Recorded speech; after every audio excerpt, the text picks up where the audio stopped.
Good morning, everyone. Darren Scherbaum, Assistant Chief of the Atlanta Police Department, D-A-R-I-N-S-C-H-I-E-R-B-A-U-M. Thank you all for being here this morning. It's important for us that we update the citizens of our city on the condition of their police officer and allowing us to make sure that we bring this factual information to them. This morning, about 5:56, our officers from the Zone 5 precinct responded to a possible burglary at a business at 969 Marietta Street. While they were there conducting the investigation, there was a gunfire.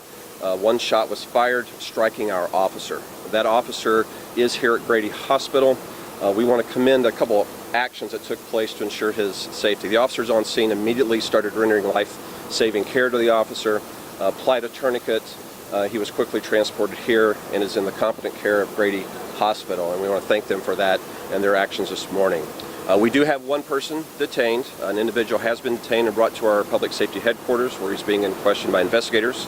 At this time, we do believe he may be a security guard that was affiliated with the business where the officers were responding to. And so that investigation continues. We know you're going to have a lot of questions about that, and as soon as we have more information, we'll make sure that we bring that to your attention. I do want to say this: our officers work daily for the good of our citizens, responding to crimes large and small, ensuring that the citizens are safely taken care of. And this shows this morning at 6 o'clock, as many of us were preparing to start our day, officers were serving the city, and one was seriously injured. And we want to thank the support of Mayor Dickens. His chief operating officer is here with us, has been here speaking to the officer and speaking to the family. As we have more information, we will make you aware. This officer is a 4-year veteran of the Atlanta Police Department. We have spoken with him.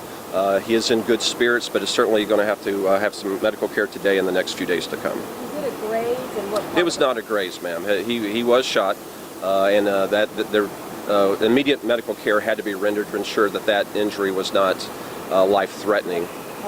We're going to release that at the appropriate time. We want to focus now on his care and his recovery. So you're saying it appears that the security guard is the person who shot him? That appears at this time, sir. We are in the early hours of the investigation, and as more facts become known, we will certainly release that through our public affairs unit. Were you able to catch the burglar?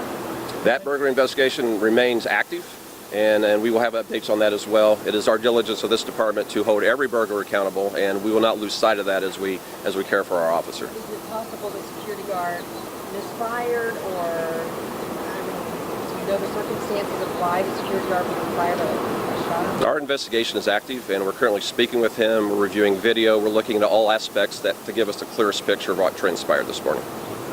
The shooter took inside the establishment? It was on the outside of the establishment, sir. And was it at Florida Taco? Was it right there? It was not, ma'am. It was a shoe store, I believe, the address that was given to that. And we do want to acknowledge Grady Hospital. This is a top-notch trauma center.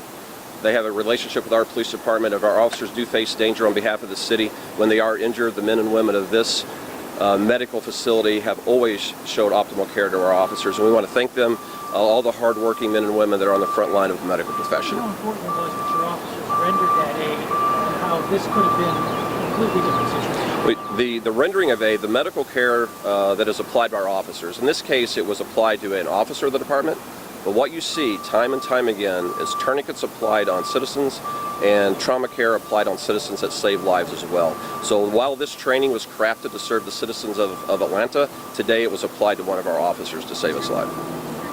Can you talk about how that person got into the building? We're still looking at that, ma'am.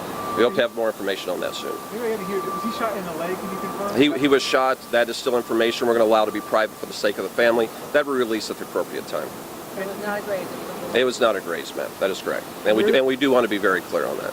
Was there a suspect, or do you have a suspect in custody, or just have the security guard but not an actual burglary suspect? Right. There are two investigations right now. There's an investigation of the burglary as well as investigation of the shooting of our officer. And you kind of mentioned, going into a burglary call, this is kind of that time of day, just something normal that all these guys on the street have to deal with. And I guess you just never know what you're walking into right. Even if it's a routine call like that, right? That is why my hat is always off to the women and men of law enforcement, particularly the Atlanta Police Department.